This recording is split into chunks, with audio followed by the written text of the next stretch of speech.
The school principal asked one question before the graduation, and when the janitor's daughter barely answered, everyone was stunned. Graduates of all ages know how hard it is to focus on studies in the final months before finishing school. Who could have thought to place such an important time at the beginning of spring? How can one think about anything serious when it's the age of first loves, the streams are flowing, and the birds are singing outside? High school students at this time look for any excuse to escape closer to this beauty and not think about studying. A group of teenagers exited the doors of the school in the center of a small town. The boys walked a little apart, busy with their own problems, while the girls cheerfully discussed the upcoming prom and thought about where to go, given that the last lesson was canceled. The weather was beautiful, beckoning them to escape from their cramming. Sneaking up quietly to the crowd of classmates, Jonathan Davidson ran into them, causing a chorus of girlish squeals. A joker and chatterbox, he was the life of any party and the instigator of all activities, just to avoid the tiresome lessons. "Girls, let's go to the river. I'll sneak some potatoes from home, we'll roast them, sit around like we used to." They often ran there at every opportunity since first grade, made a fire, baked, and eagerly ate potatoes while discussing all the news. In summer, they practically returned home from their favorite spot only to sleep. Their parents always knew where to find any of them. On this day, too, everyone happily embraced the idea except for Irma Miller. She knew the girls would be discussing prom dresses, who was sewing where, and who bought what. She had nothing to contribute to this topic, no dress, no money for one, and none expected. On her mother's salary alone, a dress was unaffordable, and besides, she had promised her mom that she would take care of all the housework while she was at work. Irma said she had things to do and, saying goodbye, headed home. How she wished to be as happy and carefree as her classmates, but life had made her grow up much earlier than them. Much of this was due to her stepfather, with whom she tried to interact as little as possible, but living in a small apartment made this difficult. Moreover, if only he worked. Instead, he spent most of his time at home, supposedly job hunting.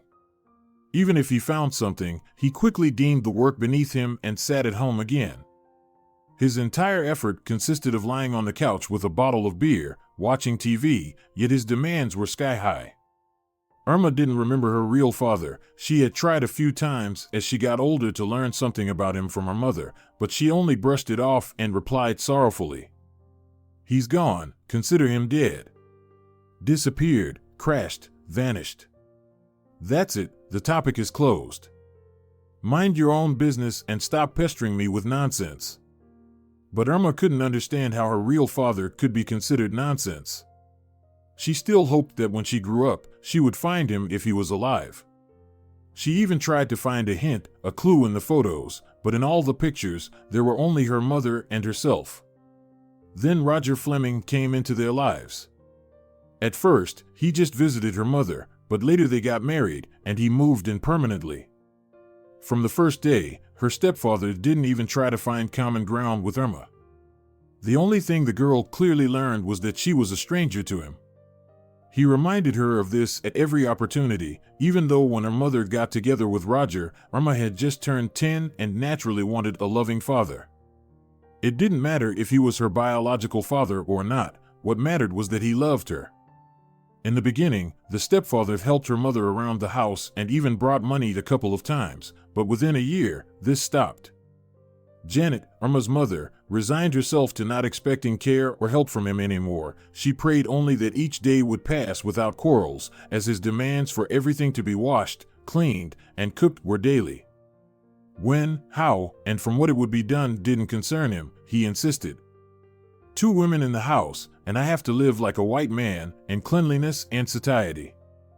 To all of her mother's arguments that she worked all day without weekends, and Irma had to study, he would only angrily retort, "And how do others manage? Do it at night if you can't get it done during the day. You don't even have small children. How would you sing if you had them?" In such moments, Janet thanked God for not giving her children in her marriage to Roger. And Irma felt deeply sorry for her mother, who had lost a lot of weight and seemed to age over the past few years living with this despot. A couple of times after another scandal Roger caused, Irma heard her mother quietly crying into her pillow. In those moments, she wanted to take her mother by the hand and run away anywhere far from this slob. But once, when she suggested this to her mother, she realized that her mother wouldn't change anything. "What are you saying, dear? He's my husband, I chose him, so I'll stay with him for life." "And where would we go?" "This is our home," Janet whispered to her daughter, so her husband wouldn't hear, and they never returned to this topic again. So, on this day, when the class was canceled, Irma came home early and found Roger snoring on the couch with the TV on. She tried to enter as quietly as possible to slip unnoticed into her room, but accidentally bumped a side table, causing the shoehorn left on it to fall. Hearing the metallic clang, her stepfather yelled indignantly, "Can't you be quieter? People are trying to rest here. Does anyone in this house even think about me?" Getting up with a disgruntled look, he walked past Irma to the kitchen, not even bothering to greet her or put on a shirt. When she entered the kitchen to put away the bread she bought, he was standing there, scratching his belly, with the refrigerator open. It seemed as though he was hoping to find a magically appeared roasted piglet, but apart from a supposed hanging mouse and leftover borscht, there was nothing. How could there be anything else when her mother was the only one bringing in a steady income? The janitor's salary at the small cafe near their house was barely enough to cover the utility bills. Slamming the fridge door, he growled angrily, "Useless woman, I told her yesterday to cook a stew. And not like last time, a potato soup, but a proper stew with meat. But no, why listen to the husband? She decided I'm not proud? For the third day, I'm eating this so-called borscht with a hint of meat? No way, you eat your slop yourselves." He stormed off to the room to get ready, clearly intending to visit his friends again. They never knew where he went on such days, but when he returned, he always reeked of alcohol and was usually in the mood for a fight. Irma felt immense pity for her mother at that moment. She imagined her mother coming home utterly exhausted, only for this scoundrel to start another argument. At first, she wanted to silently go to her room, but she couldn't hold back and stopped at the door to the living room, quietly but firmly saying, "Instead of guzzling beer by the liter, why don't you get a job? Can't you see that Mom is barely holding on, working all day at the cafe? And now she has to go clean an office in the evening to feed you. Is that normal?" For the first time, she allowed herself to say what she thought, surprising herself with her bravery. Her stepfather froze with his jacket in his hands and looked at Irma with such fury that she thought he might kill her or at least hit her.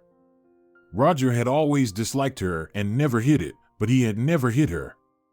Irma immediately tried to smooth things over, realizing that his anger would only make things worse for her mother. But the damage was done. The man, sharply putting on his boots, made it clear that nothing good awaited them that evening. "You'll regret this," he growled, spitting as he tightened his shoelaces. "I'll show you who's the boss in this house, letting things get out of hand." He slammed the front door so hard that Irma flinched. She already regretted what she had said, though it wouldn't have changed much. If he went to his friends, there was no hope for him to come back in a good mood. That day, he stayed out longer than usual. Her mother was already home and had just finished frying chicken patties, portioned out to last 3 days. The front door slammed, and from Roger's sullen mood, Janet knew a fight was inevitable. She silently placed a plate with a patty and buckwheat on the table and prepared to finish washing the dishes. Roger, without even tasting it, hissed angrily, "Are you going to start giving me baby portions now? You probably give your daughter more to eat. Have you seen portions like this at your cafe?"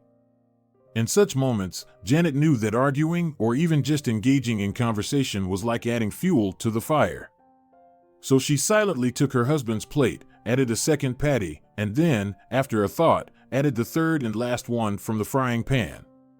She returned the plate to Roger and went back to washing the dishes. At that moment, she only thought about having fed her daughter. It seemed she wouldn't be tasting the patties today, but that was less important to her than peace in the house. Inside, everything seemed to tense up in anticipation of a fight, but this time, it looked like Roger had drunk too much and, after eating, lost any desire to argue. Without a word of thanks and leaving his dirty plate on the table, he headed silently to his favorite couch. He rarely thanked anyone for anything, considering himself the rightful master around whom the entire world should revolve. Janet sighed with relief. This was the best possible outcome for the evening, as it could have turned into hours-long accusations of disrespect, comparisons to the compliant wives of his friends, and criticism of everything Janet and her supposedly useless daughter did. These tirades were usually accompanied by foul language, making Irma want to either run away or bury her head under pillows to block out the noise. That's what she did, falling asleep with 2 pillows in her arms. That night, Irma had a beautiful dream. A silver-haired man was waltzing with a princess. The girl's soft pink dress looked airy, and the beaded and gemstone-embroidered bodice shimmered in the sunlight with all imaginable and unimaginable colors. When the dancing couple turned, revealing the face of the beauty, Irma recognized herself. Waking up suddenly, she sat up in bed. Listening to the silence in the apartment and calming down, Irma set the pillows aside and hugged her knees, deep in thought. She wished so much that the man in the dream was her father, but she knew it was impossible. Just as it was impossible for her to have such an extraordinary dress, her mother's salary would never cover it, nor any other dress for that matter. As for her stepfather, there was no hope at all. He always found money for booze, but when she heard her mother ask him for help and money for the prom a few days ago, his curt response was, "Do I look like a money printer? I'm looking for a job. You could offer your husband some money for travel to interviews." That was the end of the conversation, though Irma had already known that a miser who had never given a gift to either her or her mother in all these years would never become generous. He had the notion that Janet's money was shared money, while his was his alone. Over the years, Irma could recall only a couple of occasions when he tossed some bills on the table. During those times, he had landed some lucky side jobs and, in a tone that brooked no argument, would tell his wife, "Tomorrow, the fridge should be full. Buy meat, sausages, and some beer for me. I'm tired of living like paupers." The next day, after a grueling day, Irma's mother went out to get groceries. Barely able to carry the heavy bags, she dragged herself home, almost half dead from exhaustion. It would have been better if he had been at work, but instead, lying on the couch, he shouted toward the door, "Janet, can you handle it yourself? There's a great match on right now." And it wasn't even a question, but a statement. Janet, as always, handled everything silently. Barely able to breathe, she put away the groceries and prepared dinner. Irma tried to help her, while her stepfather showed up only when he smelled the food. He ate half of what was prepared, threw the plate into the sink, on a good day, and returned to his lounging spot. Irma couldn't sleep the rest of the night. The airy dress from her dream, like whipped cream or marshmallows, seemed so unattainable. In the morning, she quickly gathered her things, gulped down a glass of tea, and rushed to school. Irma had stopped eating breakfast lately, not because she didn't want to. Her mother always tried to have a simple breakfast ready, like bread and butter. But Irma couldn't stand looking at it anymore. Sausage or cheese were in the fridge only when the master, as she secretly called her stepfather, last brought home some money. He didn't eat porridge, and her mother, saving money, bought his favorite pasta.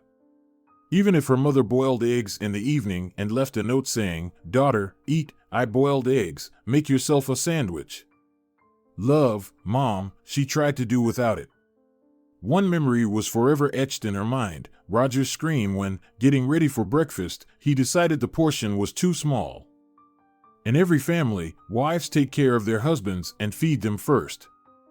But here, of course, the daughter is more important. She hasn't brought a penny into the house yet, but she's already picking what to eat first. All this happened because her mother had boiled the last 3 eggs, and Irma ate one. Apparently, 2 eggs weren't enough for him. He didn't consider that 1 egg was for him and 1 for her mother, assuming the entire breakfast was his. Since then, Irma had stopped eating in the morning and got used to a glass of hot water.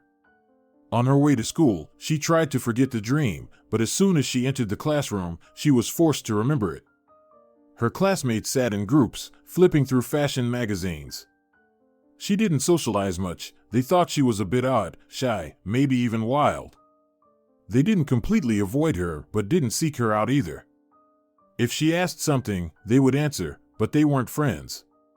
Only 2 loyal friends from kindergarten weren't embarrassed to talk to Irma, ignoring the others' teasing. "Irma, come here, we found a dress for you," her friend screamed, sitting on the school windowsill. "You'll look like a princess in it," shouted Brenda Daniels, who, jumping off the windowsill, was already pulling her towards the bright pictures in the fashion magazine with Sarah Lamb. Breathless with excitement, she pointed to a stunning pink, airy dress, exactly like the one from Irma's dream, and whispered, "Irma, we should make this dress for you. Look, you even look like this model." Sarah stepped away from her friends and, as if imagining herself in the dress at a photo shoot, theatrically lifted the hem and posed for imaginary cameras. The bell rang, and everyone hurried to their seats. Irma spent the whole day thinking about the coincidence. It was strange and puzzling how the dress from her dream matched the one in the magazine so perfectly.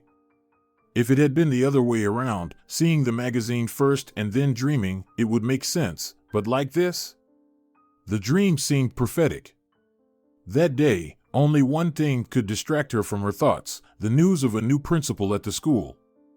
Everyone was eager to see the new ruler of their school kingdom, but no one had managed to catch a glimpse of them yet, and no one even knew if it was a man or a woman. The last class of the day was Irma's favorite subject, history. However, their teacher had been frequently and severely ill recently, and everyone secretly hoped that the class would be canceled so they could run off to their usual spot by the fire until evening.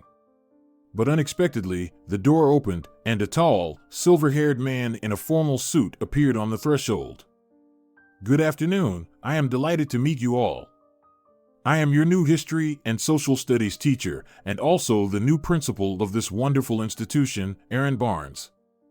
He spoke so quickly and smoothly that even the wittiest jokers didn't have time to come up with any retorts. The room was so silent that you could hear a fly if it had flown by. The teacher continued in the same easy manner. "Well, I'm glad. Silence means consent, so let's get to know each other. By the way, since I'm also your new homeroom teacher during these final, intense months before graduation, I'm ready to be a father, mother, and shoulder to cry on if anyone needs it. Are you ready to be a sponsor too?" Jonathan, the class clown, finally woke up. Surprisingly, the historian wasn't fazed. Approaching Jonathan's desk with a calm smile, he replied, "Well, for any man, sponsorship should be insulting and degrading. Since ancient times, gifts and financial support were only for women, who are delicate, weak creatures we should protect, cherish, and help. Young man, do you really need such help?" The room fell silent again, then a wave of chuckles ran through the desks. After that, neither Jonathan nor any other brave soul ever tried to spar with Mr. Barnes again. Remembering this first verbal duel, everyone feared ending up humiliated in front of the class.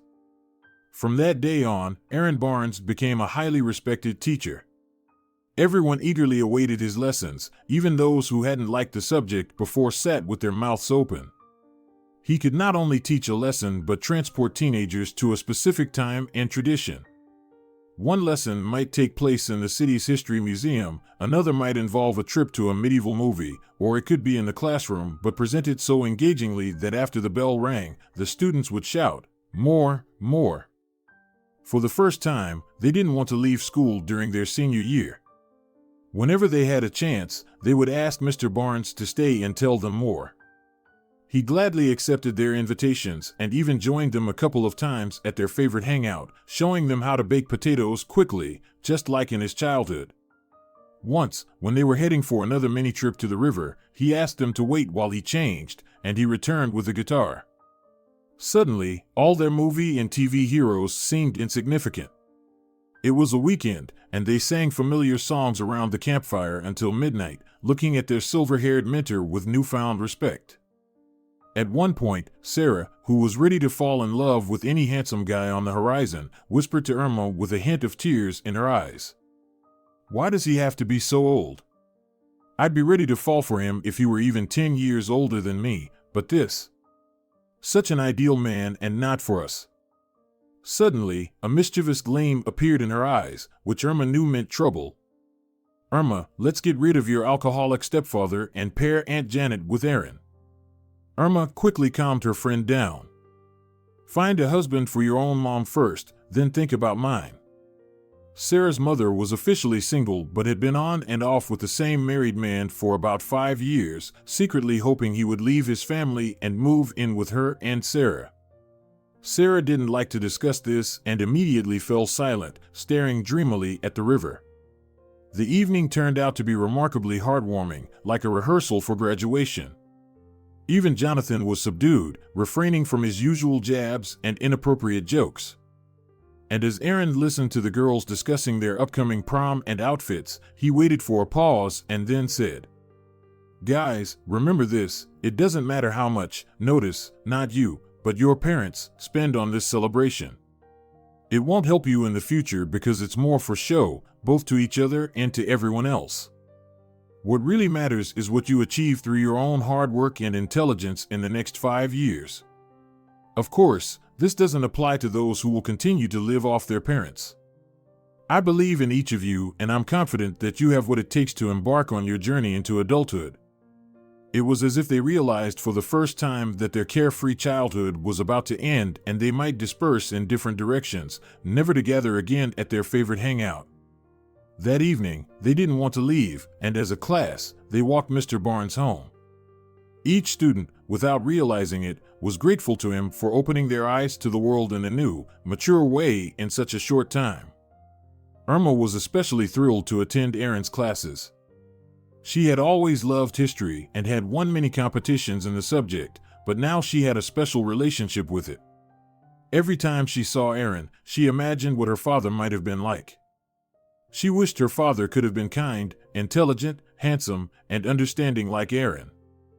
Aaron often conducted quizzes, tests, and trivia during his lessons, so no one was surprised when he asked one day what they envisioned for their graduation and who they planned to bring.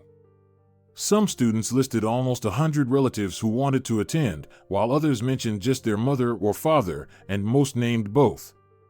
Only Irma remained silent. When everyone had spoken, Aaron approached her, placed a hand on her shoulder, and quietly asked, "What clouds is my best student floating in?" "Irma, did you hear the question or should I repeat it?" Her eyes were filled with tears. Understanding that she wouldn't speak in front of her classmates, he steered the conversation in a different direction, and everyone quickly began discussing the upcoming event. When the bell rang and everyone was heading out, he called to Irma. "Irma, could you stay for a moment? I have a few questions for you." Irma was surprised, but sat down at the front desk. Once everyone had left and the door was closed, the teacher sat on a nearby desk and asked, "Irma, can you answer the question now?" She covered her eyes with her hands and began to cry, explaining that they barely had enough money to feed her stepfather, let alone buy a graduation dress. And if they had to buy her mother an outfit too, it would take her mother half a year of work without any days off. He waited for Irma to calm down and then said with a smile, "I can't let my beautiful and best student, the winner of so many competitions, miss the prom. Don't worry, we'll sort everything out.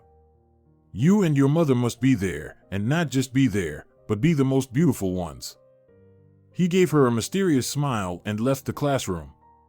The next day after class, Aaron asked Irma to stay and handed her an envelope. "I really hope to see you and your mother looking stunning at the prom," he said, adding, "Don't even think about refusing. When you become a great person, you can pay it back, but right now, I don't need it." Irma flew home on cloud 9. Her mother already knew all about the new teacher since Irma couldn't stop talking about him. So when her overjoyed daughter came home that evening, kissing her and performing what looked like a tribal dance while chanting Aaron's name, she initially thought her daughter had fallen in love with the teacher. But when Irma showed her the money and explained everything, her mother tried to calm her down and said, All right, my lively one, let's go to bed. Behave well, and tomorrow we'll go dress shopping. But first, I'll visit this wonderful teacher at school and have a chat with him. So that's the plan, they agreed. However, Irma's hated stepfather decided to share in her joy. He had overheard everything and, once assured that his wife and stepdaughter were asleep, found the money and hid it elsewhere. The next morning, unaware of the theft, Irma got ready for school and decided to check on her gift. Mom, the money's gone. It's him, I'll kill him, I hate him, she cried, rushing to the couch where that scoundrel usually slept, but he was nowhere to be found. They sat in the kitchen for a long time, hugging and crying, realizing they were already late for school and work. The longer Roger stayed away, the clearer it became that rescuing the money was impossible. There was simply nothing left to save. They decided to wait for the scoundrel no matter what and set things straight. Returning in the early morning, Roger, in response to their accusations and demands to return the stolen money, managed to say, "I took what you owe me for the stressful life I've had with you. No food, no sleep, just the hardships of living here." All he could do was hiccup and fall asleep, sitting on the shoe shelf in the corridor. Irma ran to her room and burst into tears, realizing her dream dress had been drunk away in some bar. Janet, not losing hope of finding at least some of the money, started searching her husband, turning out all his pockets. He only swatted at her in his drunken sleep, mumbling, "Leave me alone," and tried to lie down right there on the floor by the shoe shelf. When Janet realized she had checked every piece of clothing and there was no money, she started hitting Roger's snoring body, saying, "I can't take it anymore, I can't. You've driven me to the limit. I loved you, you bastard, but now I'm ready to kill you." But he just turned over on the hallway carpet and continued snoring. The next morning, when Irma came into the kitchen, there sat Roger, feeling very unwell from the night before. Catching her reproachful look, he yelled, "What are you looking at, like a little animal? You begrudge your old man some money? I fed and clothed you all these years, and you begrudge me a few thousand? I heard everything yesterday. If your principal is so rich, he'll find more money. It's compensation for my miserable life with you hens. And by the way, did you know? Your mom sold me her share of the apartment. Last year, she didn't have money for your birthday present." He laughed so nastily that Irma could barely restrain herself from attacking him. Continuing his taunts, he hissed, "So think about it, most of it is mine now. You'll be living in the park or at the train station in no time. So now you exist only for me, washing, ironing, cleaning, and full meals, or it's the suitcase on the street." Irma walked to school with tears in her eyes, not knowing how she would face her teacher without the money or the dress, and under the threat of her stepfather throwing them out if she said anything. She thought the most reasonable thing would be to ask her mother to help her find a job. She was ready to deliver mail, wash floors, anything to earn at least some money for a dress. Of course, she wouldn't be able to earn the full amount Aaron had given her, but at least it would be something. She hoped that time would sort everything out, but life had new surprises in store. At school, she tried to avoid talking to Aaron, afraid he would ask about her preparations for the graduation and the dress. She had nothing to tell him and clearly remembered Roger's threats. Days passed this way, and the time for the last bell and graduation was drawing near. In the evenings, it seemed her head would explode from everything that was happening, but no solution presented itself. Irma sometimes wished she could bury her head in the sand like an ostrich and never come out. Her mother, after that incident, exhausted herself with work, promising that her daughter would definitely go to the graduation. When Irma asked her to help find a job, she only smiled sadly and replied, "You silly girl, you'll have plenty of time to work, but for now, study, that's your main concern. Don't worry about anything else. No matter what it costs me, you will have your celebration. You're my only one." She kissed her daughter, and Irma truly felt calmer. In her heart, she decided she would try to shield her mother from household chores and, if possible, from interacting with her stepfather.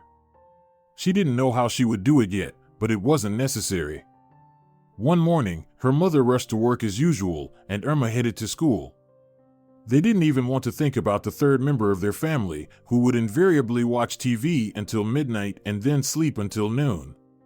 He was perfectly content with his life. Nothing seemed amiss until, during a Russian language lesson, Aaron peeked into the classroom and asked the teacher to let Irma go. Confused, Irma gathered her books and notebooks and followed the principal. They walked silently down the hallway, and Irma tried to think of what to say about the money. She naively thought that was why she had been called out. When they entered the principal's office, he asked Irma to sit down and sat beside her. Taking her hand, his voice trembling with worry, he said, "Irma, don't worry too much, but the hospital just called. Your mother was hit by a car. She's alive but needs medical help and treatment. You should be with her now.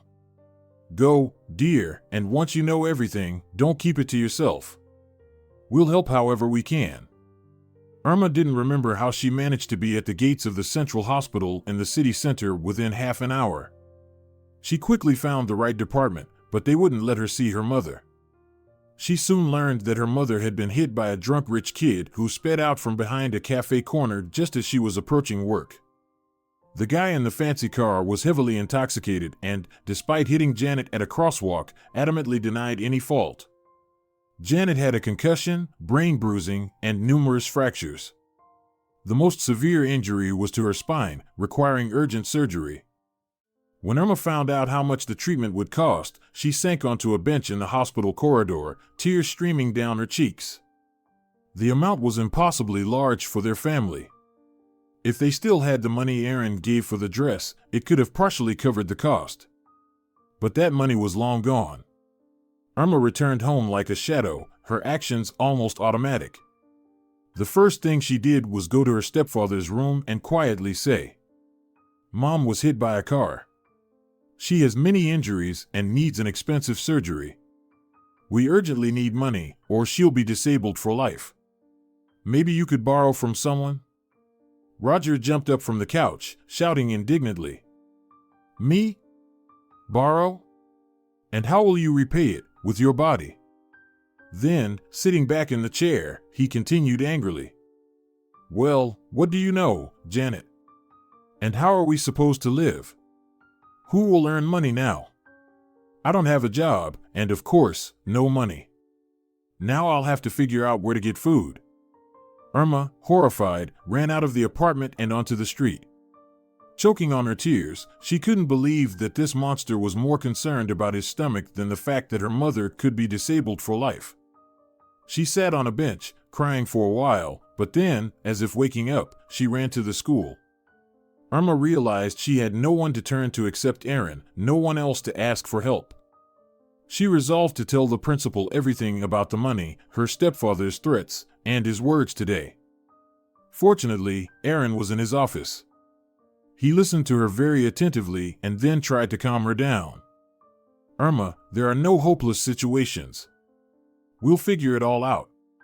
I don't have that kind of money, but thankfully, I still have some connections among my old army comrades and former students. For now, sit down, have some tea, and try to calm down. I'll make a few calls." The girl somehow felt in her heart that this man could help her and her mother. She waited, and after half an hour, he suggested she return to class. "Your job now is to make your mother happy with your good grades, especially since your graduation is coming up soon. Go back to your lesson for now, and I'll go take care of some things. After classes, I promise we'll go to the hospital together and check on your mother." Irma's thoughts were far from her studies, but she knew she couldn't help her mother at the moment. So, they agreed. During this time, Aaron managed to get the footage from the surveillance cameras at the cafe where Janet worked. The video clearly showed that she was not at fault in the accident. A friend working in the police force identified the car owner by its license plate. It turned out to be a well-known businessman in the city. After picking up Irma from school, the teacher suggested they visit an address. He bravely headed straight to the owner of the luxury car. When they arrived at the lavish country mansion, Irma gazed wide-eyed at the exotic estate. She had never seen such beauty, not even in pictures. Surveillance cameras were positioned all around the gates and the perimeter fence. A tall, muscular man, presumably a guard, let them in and politely asked them to wait. A man in an expensive tracksuit came out onto the porch, asked them to introduce themselves, and invited them inside once he understood their purpose. Entering the fairy tale-like building, Irma hesitated on the threshold, unsure how to behave in such luxurious surroundings. The host, noticing her hesitation, calmly said, "Don't be shy, come into the living room. You don't need to take off your shoes." He led them into a nearby room, inviting them to follow. The enormous, spacious room looked more like an office than a living room. Irma thought that it was called a living room probably because this was where guests were entertained. One wall had floor-to-ceiling windows, making the room feel even more expansive. Along the opposite wall was a leather sofa, large enough to seat her entire class of 15 students. Next to it stood an antique cabinet filled with expensive dishes Irma had never seen before. In the center of the living room was a large oak table surrounded by equally massive chairs. "Please, have a seat. You can sit on the sofa or the chairs," the host offered. Aaron chose one of the chairs and helped Irma into another. He immediately pulled a small flash drive from his pocket and began speaking in a stern voice. "Here is footage from the surveillance cameras at the cafe, showing that a woman was hit by your car. She has severe injuries that require surgery and treatment. This is her daughter, who has no means to help her mother. I could have taken this to the police, but I decided to come to you first." The businessman silently stood up and left the room, returning a minute later with a laptop. He asked for the flash drive and watched the video, his fists clenched on the table. After viewing the footage, he slammed his fists on the oak tabletop and walked to the window, trying to hide his emotions. After calming down, he returned to his seat and spoke in a steady voice. "Please, don't go to the police. We'll handle everything ourselves. The driver is my stepson, a lazy good-for-nothing. I can't make a man out of him. All he thinks about is drinking, partying, and racing through the city at night. When I'm here, I try to control him, but I was away on a business trip. I just returned a few hours ago and found out about this. I've even started hiding my car keys, but he still managed to find them." He slammed his fist on the table again in rage, making Irma flinch. "Don't worry," he said, addressing the girl. "I'm ready to cover all expenses for your mother's surgery, treatment, and recovery. And of course, compensation for moral damage. Please forgive me for not keeping an eye on him." They discussed everything and were about to leave when Aaron, stopping at the doorway, turned and said, "Maybe you're wrong to cover for him? Next time, he might kill someone and not even realize what he's done. You're teaching him that there are no consequences. But it's your decision, you'll have to live with it." From the gated community, they headed straight to the hospital. Throughout the drive, Irma sat in the back, staring into the distance. She prayed in her own words, not knowing the right ones, hoping her mother would survive because she had no one else in the world. Seeing his student's state, Aaron confidently reassured her, "Irma, everything will be fine now. His wealthy father will cover all the expenses, and God willing, your mother will be admiring you at your graduation ceremony." Irma wiped her tears away, trusting this man completely. When they arrived at the hospital, the chief doctor informed them that the funds had been transferred and Janet was being prepared for surgery scheduled for the next day. Offering to take Irma home, the principal asked if he could come in to see the conditions his best student lived in and to meet her stepfather. "As a teacher and school principal, I have every right," he said, almost apologetically. Seeing Roger lounging on the couch in the room as soon as he entered, the teacher walked straight toward him. Irma tried to stop him, quietly pleading, "Please, don't.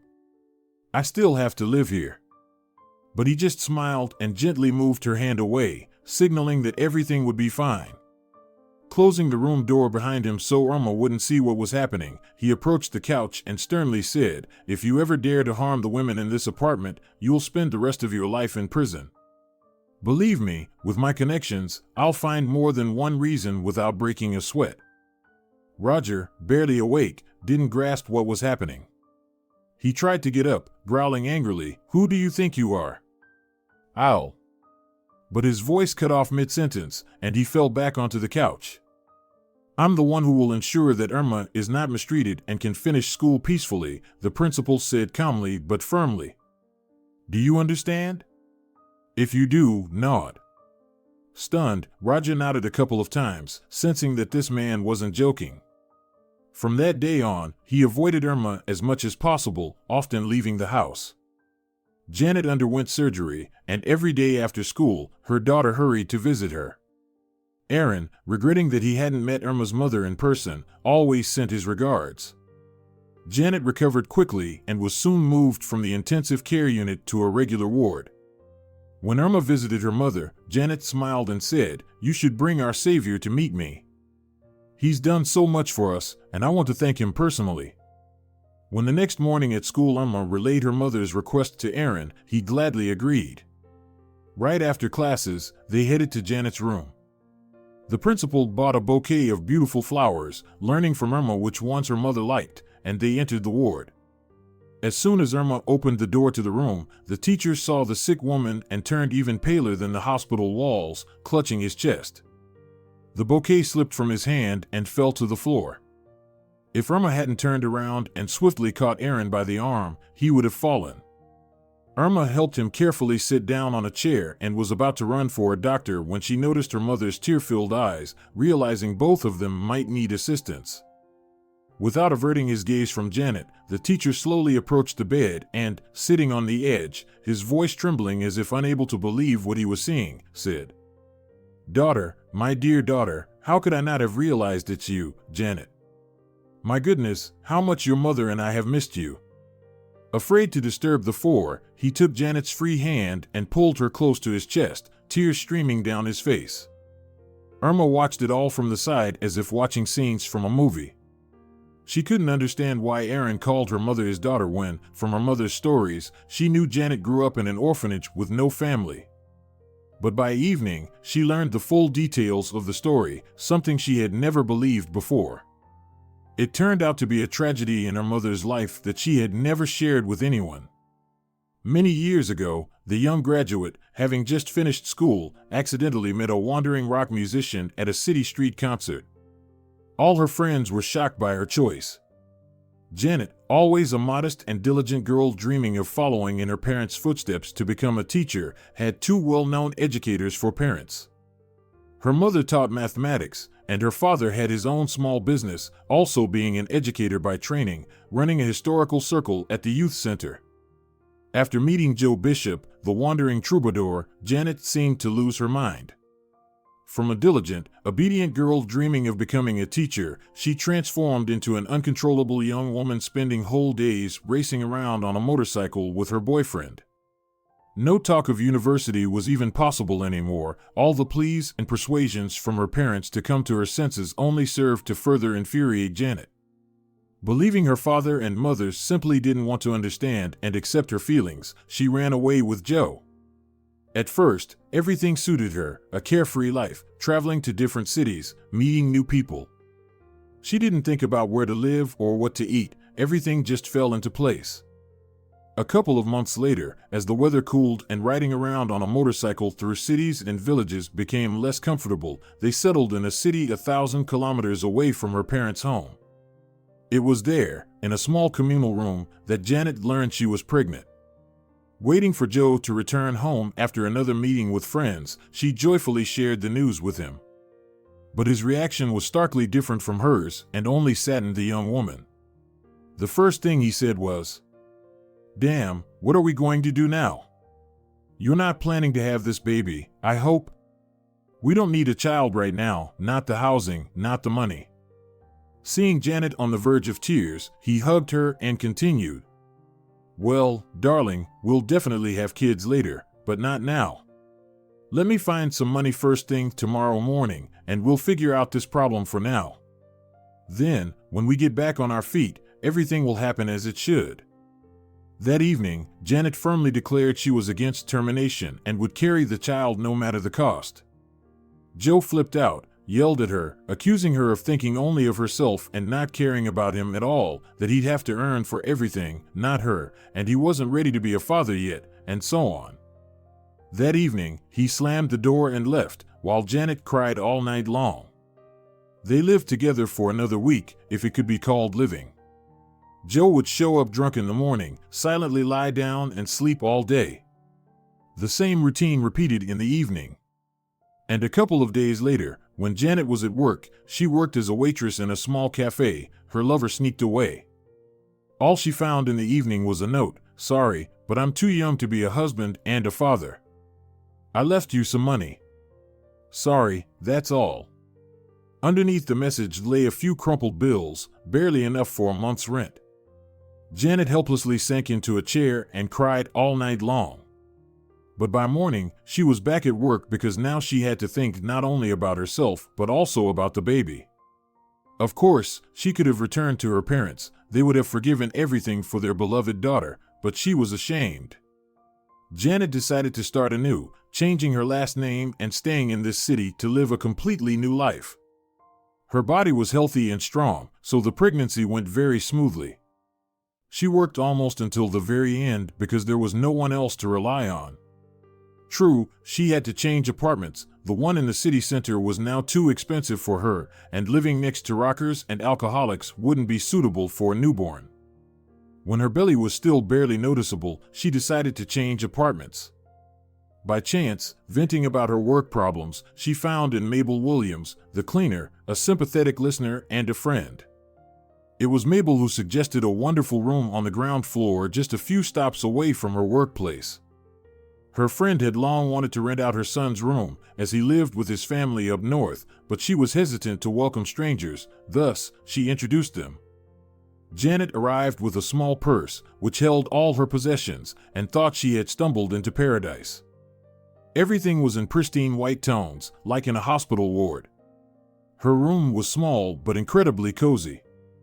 The bed, covered with a patchwork quilt, was adorned with a stack of perfectly white pillows with a tulle overlay. She had only seen such things in old movies that her father used to enjoy watching. Betty Coleman, the landlady, turned out to be a kind and very well-read woman. It was always interesting to talk to her, and every evening they would have tea in the kitchen. Janet listened eagerly to Betty's grandmother's tales or asked for advice with bated breath. The woman's grandchildren were already adults, both having graduated from school and living so far away that Janet had last seen them about 5 years ago. Therefore, when Betty learned that her lodger was soon to give birth, having previously agreed with Mabel not to inform her, she was overjoyed, as if she had been informed of the birth of her own grandchild. From that day on, Betty had extra responsibilities. She spent whole days, having fetched her old sewing machine, stitching diapers and swaddling cloths. In the evenings, after Janet had already gone to sleep, she knitted caps and booties. When it was time to give birth, the baby, and they already knew it was a girl, had a whole suitcase of layette. The delivery went well, and a few days later, the young mother was discharged, greeted at the entrance by not one but two grandmothers who had become as dear to Janet as her own. Mabel and Betty, whispering in argument with each other, hovered around the crib when they came home, expressing their views on how to properly care for the baby, washing, feeding, and soothing. Laughing heartily, Janet called out, "Hey, grandmas, I'm confused. Who gave birth, me or you? Don't just stand there, let's go eat some cake." On the same day, everyone unanimously decided that Janet wouldn't quit her job. She would just take fewer shifts and ask to work part-time, since they still needed to make a living somehow. Betty said as long as her pension covered housing, she wouldn't take money from Janet, but Janet adamantly refused the idea. That's when Mabel and Betty suggested taking turns babysitting while Janet was at work, and they agreed on that plan. Now, Janet would take half-days whenever possible, and the new grandmothers helped out. Janet often thought about her childhood home, especially at night before falling asleep. Each time, she promised herself to visit there with her daughter, but the responsibilities of being a young mother took over each morning, pushing those plans aside. Life seemed to settle down. Janet worked while her daughter was looked after. When one of the grandmothers arranged daycare, she was over the moon. Irma grew up happily attending daycare, often picked up by one of the grandmothers afterward. Janet managed to work more hours. Everything seemed perfect, if not for Betty's failing health. It became increasingly difficult for her to even walk to the nearby nursery, and Mabel would step in for her. But one day, they had to call an ambulance. Betty couldn't even get up in the morning. That same day, against her wishes, they informed her son, and by evening he was by her bedside. That time, everything turned out fine, but after her discharge, Ramon Perry, Betty's son, wouldn't hear of it. He continued to persuade her, "Understand, you're all alone there, while here are your grandchildren, Ruth and me," presumably his wife. Betty wasn't thrilled to hear her name. She had casually mentioned to friends a couple of times that they didn't see eye to eye with her daughter-in-law, so she didn't visit them. This time, despite her resistance, her son managed to convince her. A couple of days after her discharge, he helped her pack and took her north to his place. As they said their goodbyes, Betty cried, kissing Janet and Irma, saying, "My girls, forgive me, but my son said the doctors there are good. I'll get treated and be back soon. You live here, take care of the apartment, and wait for me." But her son wasn't as kind-hearted as his mother, slipping in quietly as he left, "Gather your belongings, Mom definitely won't come back here. I'll be back soon to sell the house, so don't get too comfortable here. Live for a while, and then find other fools." Smirking, he closed the door behind him. Hearing all this from the kitchen, Mabel tried to comfort her. "Come on, dear, we'll think of something. It's incredible how unlike his mother he is. I'd take you in, but my daughter has a husband who drinks. Thank God they have no children, but there's noise and chaos every day." However, wiping away tears, Janet only replied, "Oh, my dear, as if you need more on your plate. Irma and I are together now, so we'll survive. Don't be sad, we still have time. Let's go, girls, time to sleep. Tomorrow is another day." For the first time, she began to understand that she alone was now responsible for her and Irma's lives. Thanks to Betty's relatives, they allowed her to continue living in the same apartment for almost a year, albeit raising the rent by 50%. But she could afford it now, with Mabel still helping with her daughter and Janet taking more hours. Irma, listening to the whole story, remembered that Mabel and Betty were in her memories until she was about 5 years old. Then, years later, her mother showed her a couple of old photographs a few times, one where they stood with daisies at the maternity ward, welcoming Janet and her daughter, and another where they were all together with a stroller. When she asked who was in the photos, her mother smiled and said they were wonderful grannies who became like family to them. That's how she had thought all her life that they were her grandmothers. Now, learning the truth, she was shocked to discover that her grandfather, her real grandfather, was none other than the school director. After hearing her mother's story to the end, Irma quietly asked, "Who is my real grandmother?" Janet immediately picked up on it. "Is it true, Dad? Why isn't Mom with you? Where is she?"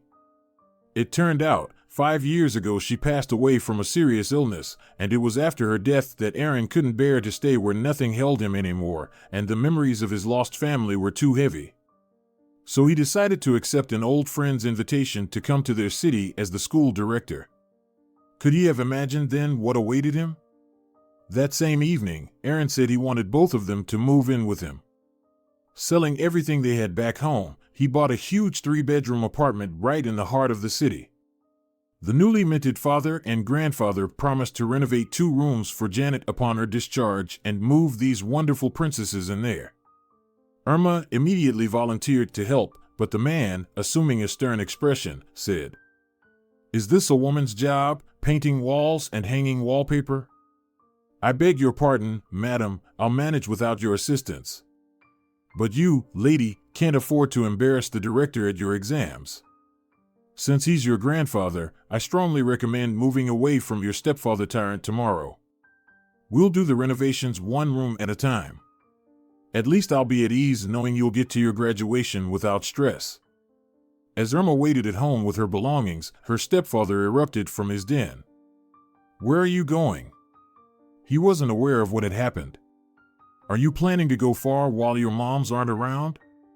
There's nothing to eat at home, and you're out gallivanting? Be careful, or you'll end up like your mom, begging." He would have continued with insults, but at that moment, the doorbell rang, and when Irma opened it, Aaron was standing on the doorstep. Even in his sports suit, he looked elegant. "Grandpa, I'm ready," Irma said, stunning her stepfather with these words. Then, as if remembering something, she said to him, "You should have visited Mom at least once all these years. Although now, don't even try." Understanding the playful tone from his granddaughter, Aaron decided to put an end to this rogue before closing the door behind him. "Sir, don't relax too much. You have divorce and property division ahead of you. Try to at least iron a shirt." As soon as they got into the car, the grandfather and granddaughter glanced at each other and burst out laughing, both understanding what it was about. That night, Irma slept happily for the first time in a long while, dreaming again of the princess in the pink dress. Only this time, she saw herself waltzing with her grandpa, and she didn't care what dress she wore. By morning, the whole school was buzzing with news brought by someone. Classmates congratulated Irma with envy because it turned out Aaron, their teacher and idol, was her grandfather. The girl was over the moon with happiness. During break, her friends gathered around her, each with the same magazine, and Sarah whispered, "Irma, now you absolutely must have that dress. It's simply made for you. You're the granddaughter of the school director, not just any," she rolled her eyes mysteriously, "but such a wonderful one." Brenda and Irma burst into laughter and flipped glossy pages from both sides right in front of their friend, who was lost in the clouds. They didn't even notice their teacher standing nearby with a smile. Upon entering the classroom, as if just stepping in, he asked everyone to take their seats and added, "Please leave only the necessary study materials, the rest of the beautiful pictures hand over to me. I'll study them during the break to know what kind of outfits to expect from you at the graduation." Laughter spread through the class, but respecting him, a few girls stood up and placed a glossy magazine on the teacher's desk. But Jonathan wouldn't be Jonathan if he didn't immediately stand up and bring a driving magazine to the teacher's table, which caused a new wave of laughter. But the teacher didn't make them wait long. "Well, that's just splendid. Now we know who will be giving everyone a ride home after graduation. Jonathan, I assume by making such a choice, you've thought through how and on what you'll be doing all this." Blushing, the guy silently sat down without raising his eyes, while his classmates laughed cheerfully. He had promised himself many times not to engage in such joking battles with Aaron, who always came out victorious, but evidently couldn't resist. However, the principal immediately asked everyone to calm down and begin the lesson. The remaining days passed at a tense pace for everyone, with less than 2 weeks left until graduation. For Irma, the burden was doubled. After classes, she and her grandfather visited her mom in the hospital, where she was trying to recover after surgery. The businessman paid for necessary medications and exercise equipment. Everything else depended on Janet, and she didn't disappoint, striving day and night to get back on her feet. The home renovation was nearing completion, with 2 rooms in light cream tones, the last of which was almost ready. They decided to keep the existing furniture, which was completely new, as her grandfather had bought it recently and it matched the new interior perfectly. Strangely, during all this time Irma hadn't once thought about what she would wear to the graduation. The joy of recent news had consumed her so completely that everything else faded into the background. She might not have remembered it all if one evening Aaron hadn't brought home 2 huge, beautiful boxes. On that day, they had just brought Mom home, and the 2 of them chattered at the stove, preparing a celebratory dinner for her return. "Irma, Janet, look what I brought you," he said with particular solemnity, clearly eager for them to open the boxes. "Come on, hurry up." "Irma, yours is a bit larger." "Janet, sorry, yours is smaller because it's not your graduation." Irma timidly approached and carefully pulled at the ribbons tying the hefty box. When she opened the cardboard lid, it felt like a dream to her. Before her was that very airy dress. She threw herself into her grandfather's arms, hiding her face as tears streamed down. After calming down a bit, she whispered softly, "How did you find out about it?" "I never told anyone that I kept dreaming about it." Aaron laughed and hugged his granddaughter, saying, "All it took was getting hold of your secret magazine and gently interrogating your friends. Oh, and sorry for borrowing your old dress for a day. I still don't know your sizes. Looking at Janet, who was crying tears of joy, he took the second box and handed it to her, saying, "Had to borrow yours too." In the box was a floor-length dress in a similar color scheme.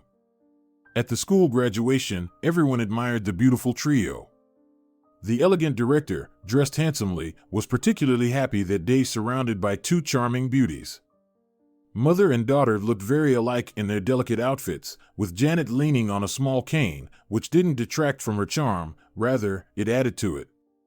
Especially that evening, from the very first minute, she was constantly accompanied by the physics teacher. After the formal part was over, he gallantly offered to drive her home, but instead, they sat in the park for a long time and didn't want to part ways. Since that day, Janet started dating Robert Evans, her escort from the graduation. Irma enrolled in a foreign language education program but continued her interest in history. The former stepfather only showed up once during this time, asking to borrow money, which greatly angered her grandfather.